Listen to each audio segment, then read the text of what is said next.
Hey guys, what's up? So if the camera is shaky, I am sitting outside. So it's such a beautiful day, and I wanted to just kind of chat with you guys a little bit and tell you my story, my funding story. Okay, so here goes. So I had to drop the camera because it was just, my hand is hurting. I have a pretty heavy camera. Okay, so I did not get a scholarship before I moved here. I did not get a scholarship. My parents, so my mom actually borrowed money, put in her account, and she was like, you know what, this is what we're going to show the embassy.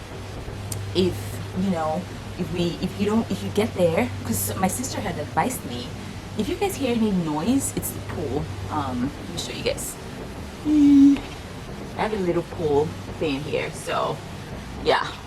You hear some annoying noise, it's just the pool, the water is flowing. So I hope it's more soothing than annoying. So I came to the US in faith. In all honesty, I came to the US in faith. That's the truth. That's the truth of the matter. Because I did not have a scholarship before I moved. I did not have funding. I had my parents borrowed money so that I could get my visa, and I came to the U.S. in faith, and so, oh man, gosh, you guys, it was crazy. But that's why I always encourage you, like, don't let this kind of things hold you down. Okay, I'm not gonna get all preachy right now because this is story time. It's story time. Okay, so so when I came, the first day of classes, I started asking everyone, are there any scholarships? I know I'm late, because first day of classes, everyone already got scholarships probably. And I came when classes almost started. So I was like, oh my God, because I promised my parents, I'm like, oh, we'll see what's out there. And so I started looking. I was asking everyone. For real, like, I'm sure, like, everyone knew me because they knew that this African girl, she needs help. And I was not embarrassed. I was like, I don't care, and I'm sure there's money somewhere that I can get, so why not? So and I think my personality helped as well, because I wasn't shy. I'll email professors and say, hey, can I have a meeting with you? They were like, sure, new student, go. I'm like, hey, do you have any funding? And you're like, no. And this was getting close to the last day to pay for your school. And so I was so freaked out. And so my parents ended up paying my first semester. My first semester. And then I was like, this first semester I must pass. Because what a lot of people had told me, a lot of professors had told me, was that, look, we don't know too much about you yet. Like, we want to see how you perform here. So what we want to advise you to do is try to apply next semester, or try to talk to us next semester, come back next semester. So everyone was like, you know what, we don't really know you, we don't know what you're capable of, just come back next semester. And so I was like, okay, I have my parents borrowed money, I cannot fail, right? So I did well my first semester. And remember, I was coming from ABU, where the system was so messed up, so that when I came to the US, we were so few. We were like 20 in my class, coming from a school where we were, 500 in a 100 capacity classroom. So I did really well. So the next semester, I got all these opportunities. I applied everywhere, and so I got in-state tuition. I was getting $1,000 stipend, and then I was working, and I was earning a lot. I was earning enough, to keep me, to help me, to buy little things, to pay rent, and my job was as a resident advisor. So I wasn't even a graduate assistant yet, right? I wasn't a graduate assistant, and so that was an experience, guys. I was hustling, and that's why I'm making this video, because a lot of you think, oh man, I just need to get a scholarship before I leave Nigeria, and you don't have to. if you have somebody that can vouch for you, that can put their account number so you can get a visa, do that and come here and then start hustling like I did. Like you guys, if you know me, I have the hustle spirit, guys. Like I don't care. I would walk into offices and ask questions, and I'll talk to people, and that's how you should be as well. So don't be so worried about getting a scholarship to come into the US. What you should be worried about is getting here, and then start worrying about, okay, who is going to give me a scholarship? Guys, I applied to every scholarship, whether they say citizen or not. I applied. I didn't get everything, obviously, but I applied, and it was time consuming because every scholarship wants you to write an essay, to write this, to submit this. I was like, all right, I'll submit. Just consider me. And I did all that, and I got some scholarships, little monies here and there, and those little things helped me. And I started paying in-state tuition, which if you don't know what that is, in-state tuition means that instead of you to pay school fees like you're coming from out of state or from out of the country, you're gonna be paying school fees like I was paying school fees like I was born in Texas, and in America that's a huge difference. Okay, so that saved me a lot of money, and those scholarships helped me. But I didn't get any scholarships before I left Nigeria, so don't let that limit you. Okay, get your butt here first, and then hustle. Okay. All right, so this was for my master's. So my master's was partially funded, okay? I would say my master's was like 60% funded.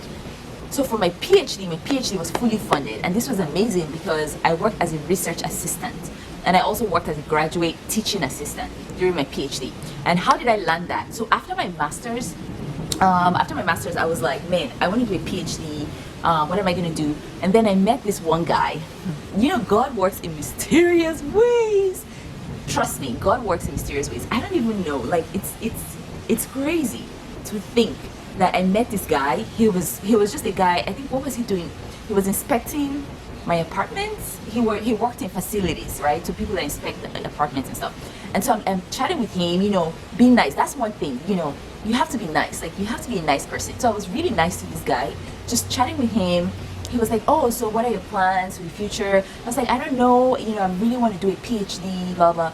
And he's like, yeah, wow, okay, my wife works in this university. You should email her, you should contact her. And I was like, really? And in my mind, I was like, because, okay, rewind. Before that, oh my God, I'm like speeding into the camera. I'm so excited. And, okay, I'm back. So before I met this guy, so two other professors had approached me. Like I would ask questions in class and stuff, and they were like, hey, have you ever thought of doing a PhD? And I'm like, I have, because my mom has a PhD, my sister has a PhD, my brother has a PhD. And I was like, I have, but I don't know, because I was like, man, maybe I can make some money after my master's. But then I was like, I probably would get a job, as an international student. So I was like, maybe a PhD is actually what I should do next, And so I was like, okay, what do I do? So that was in the back of my head, right? So fast forward now to meeting this guy, inspecting my apartment, and he goes, you should email my wife. And I'm like, oh, this guy, his wife is a professor, like really? And I go, I'm like, yeah, of course, I'm nice. He gives me his wife's name. He actually, oh, that guy is so nice. Oh my God. He brings out his phone and we actually Google his wife, and he's like, yeah, that's my wife. Gorgeous lady. She's half Japanese, half black. Oh, Malaysian, gorgeous. And so I was like, oh, that's your wife? He's like, yeah. And then I see his name badge matches her name, and I'm like, oh my God, how cool. So I get excited. But then again, I was like, I have to, I'm talking to other people. But anyway, so I go ahead and email her, and she responds like within an hour. And she's like, hey, my husband mentioned you. Yeah, let's set a time to chat. And I was like, oh my God. I don't know, there was something about this lady. And it wasn't like other people had asked, like two other people had asked me, but this lady, I don't know, there was something about her. And so I was like, sure. So I started getting excited. And so I went to meet her, and the rest is history. She had a $2 million NIH grant. NIH is National Institute of Health. Brilliant woman. And she was like, yeah, you can serve as a research assistant to me on this grant. And I was like, what, I don't know, it felt so right, it felt so good. And we worked on obesity, childhood obesity. It was a childhood obesity grant, and we worked on that, and for part of my PhD. And then after a while, so after working on that grant, it was a very amazing experience. You know, funded my PhD part, like it's funded part of my PhD. And so whenever, as things were progressing, I was like, man, I need to get some teaching experience, right? Because as a research assistant, you don't really get a lot of research. You don't really get a lot of teaching experience. You just get research experience. And I said, you know, I was thinking, I'm like, wow, if I want to be a professor in America, I have to teach. So I need experience teaching. And so I left that research assistantship job, and I started a graduate teaching assistantship. I became a graduate teaching assistant to this amazing guy. And I've been so blessed. I've worked with some amazing people in the US, like amazing guy. And so I worked with him I taught some of his classes. I was grading for him. You know, it was awesome. So part of my PhD was funded by research assistantship, and the other half was funded by teaching assistantship towards the end of my PhD.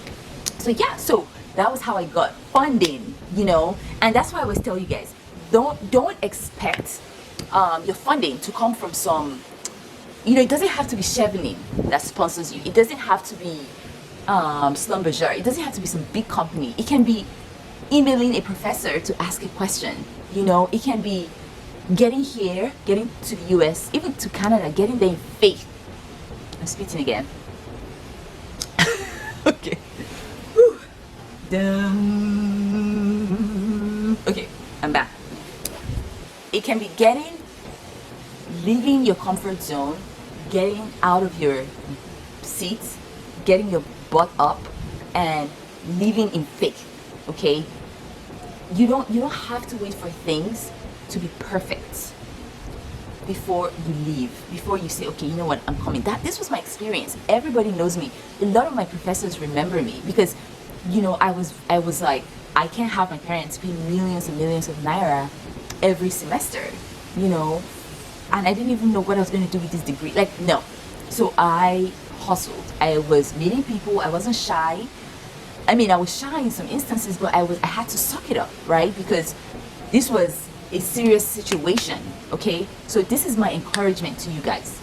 You know, I don't come from a wealthy family, okay? I come from a very middle class, you know, I never lacked anything kind of family, okay? And, you know, I think one thing that has really helped me is my parents' support of my educational dreams, my educational goals.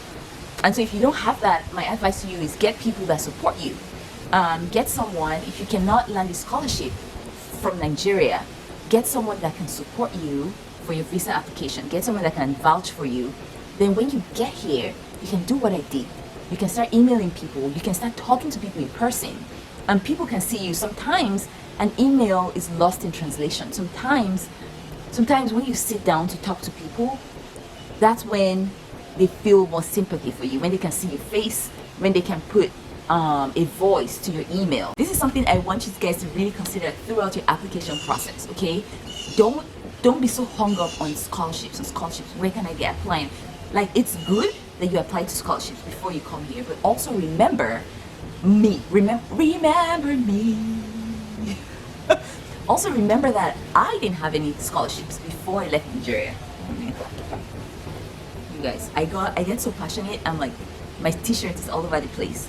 But I want you guys to use me as an example, right? Whenever, just think about my story and say, hey, if Anne can do it, I can do it. You know, if Anne, you know, left Nigeria with the hopes of landing scholarships, then I can do it. And let me tell you guys this part of the story. My sister finished with a first class.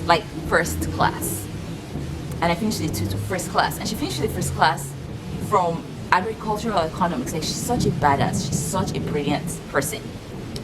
And she got a Schlumberger scholarship. The Schlumberger scholarship covered every single thing and paid her. So it covered all her PhD funding and then gave her a stipend.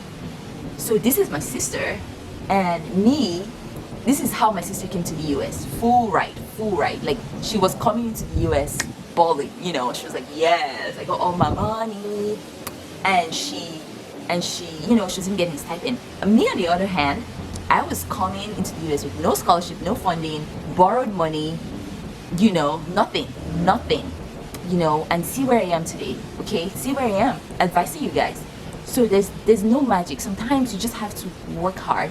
And if you guys, some of you that are in 2-2 third class, like, what you should do now is focus on getting here.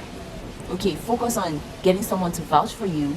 Focus on like doing so well in your GRE, getting your transcripts, all that stuff, all the other stuff I've mentioned in my previous videos. Focus on those things so that when you get here, you know, you can start meeting with people. You would definitely get a job. Jobs are everywhere on campus in the US. You would definitely get a job where you can make like $10 or $11 an hour, you know, even more. So that's it, okay? That's my advice to you. Don't get hung up on trying to get a scholarship before you come. Get hung up on coming here and then start hustling when you get here. You see what I mean? Do you guys see? I get really excited about this because I feel like I've lived through this, and I know, because a lot of you are so scared. You know, a lot of you are so scared of leaving without funding, of leaving Nigeria without any type of scholarship or stuff. But I want to tell you today that don't be scared, okay? Don't be scared. If I did it, you can do it. This was fun. Was it fun? Ask me any questions. Ask me questions, and let's chat. I always tend to reply to my YouTube comments over, and my Twitter DMs are closed because I started receiving all sorts of DMs that were not very pleasing. So those are closed. And then my email is strictly for SOPs. I try to make strictly for document reviews. I'm really backlogged on that one, but I'm trying to get there, guys. I have so many hats I feel every single day. So ask me questions in the comments under this video. Let's have a conversation about how you're feeling. You know, if what I've said makes any sense to you, if you are actually willing to take a leap of faith and come here without a scholarship and believe that you would find something. Let me know what your thoughts are, and I will see you back in my next video.